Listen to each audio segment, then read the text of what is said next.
Welcome to History Recapped. Today we tell the epic story of the fall of Constantinople in 1453, a moment that marked the end of the Byzantine Empire, the final death of the Roman state, and the dawn of the modern world. Our journey begins more than 1,000 years earlier, when Constantinople was not just a city but a symbol of the empire's wealth, culture and resilience. Founded in the year 330 AD by Emperor Constantine XI, it was built upon the ancient city of Byzantium and transformed into the new capital of the Roman Empire. The location was strategic beyond compare, a peninsula jutting out between the Sea of Marmara and the Golden Horn, controlling the narrow Bosporus Strait, the key link between Europe and Asia. Its massive triple defensive walls, known as the Theodosian Walls, had for centuries repelled attacks that would have crushed lesser cities. Constantinople was called the Queen of Cities, rich with palaces, churches, marketplaces and treasures that dazzled travelers. Even after the Western Roman Empire collapsed in 476 AD, Constantinople stood as the shining heart of the Eastern Roman Empire, later called the Byzantine Empire. For centuries it was the bulwark against waves of invaders from east and west, Persians, Arabs, Bulgars and more, a Christian bastion guarding Europe. But by the mid-15th century, the once mighty empire was reduced to little more than the city itself, a few islands and small fragments of territory in Greece. By the 1400s, a new power dominated the region, the Ottoman Empire. In the decades before 1453, the Ottomans had grown from a small principality in Anatolia to a sprawling empire that swallowed former Byzantine lands. Under leaders like Murad II and later his son Mehmed II, they pushed relentlessly towards the city. The Byzantines had held them off for generations, but now their situation was dire.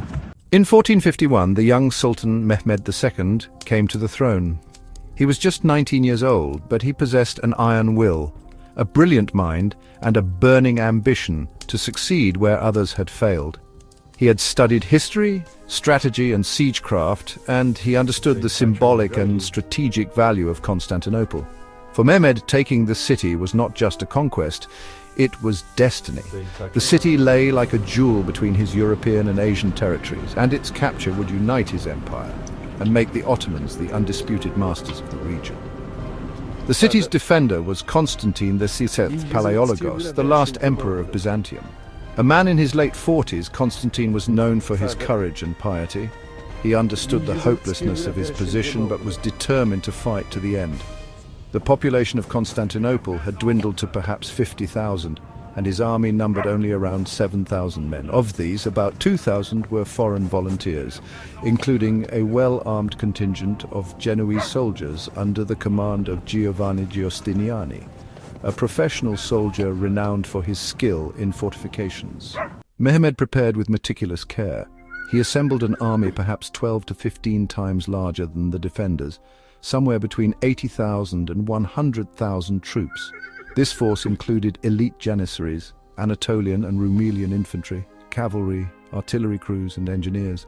He also commissioned a Hungarian master gun founder named Orban, who built for him the largest cannon the world had yet seen, the Basilica.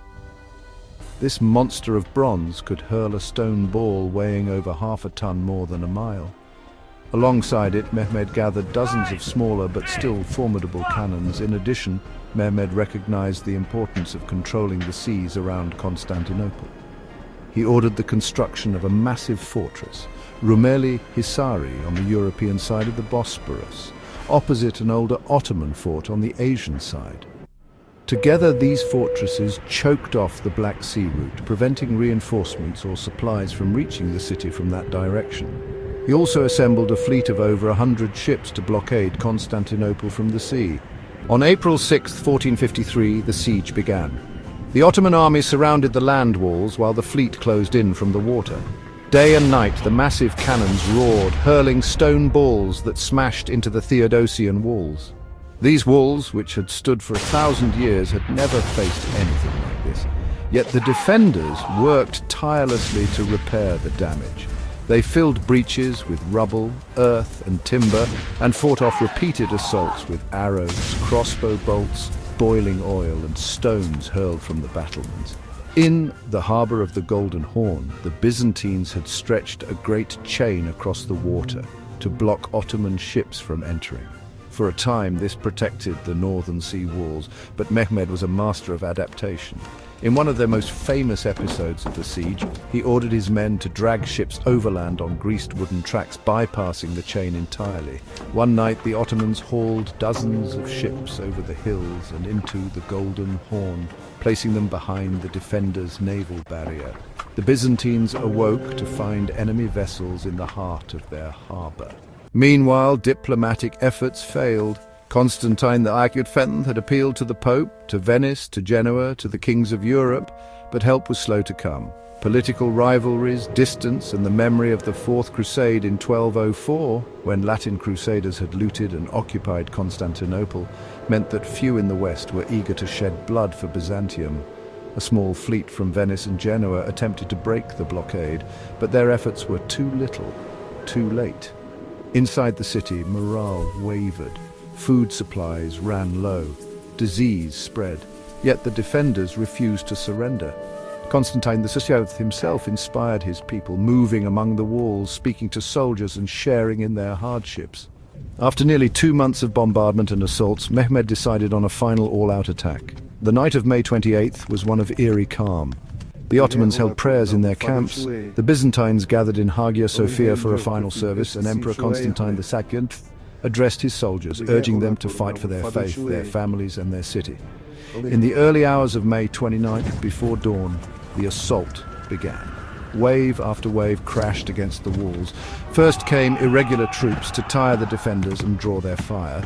Then came the Anatolian infantry, pressing harder and exploiting any weaknesses. Finally, the elite Janissaries advanced, disciplined and relentless.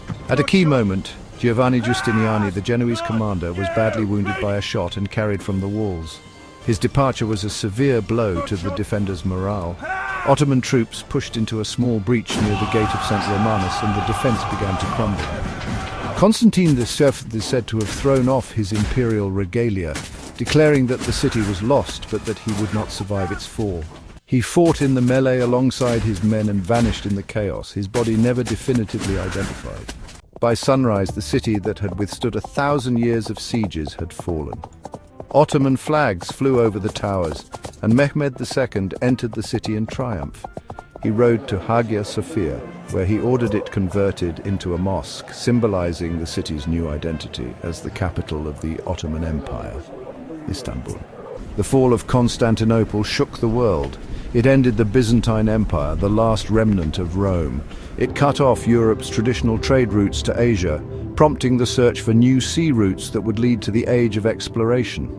For the Ottomans, it was the crowning achievement of their rise, securing their dominance for centuries to come.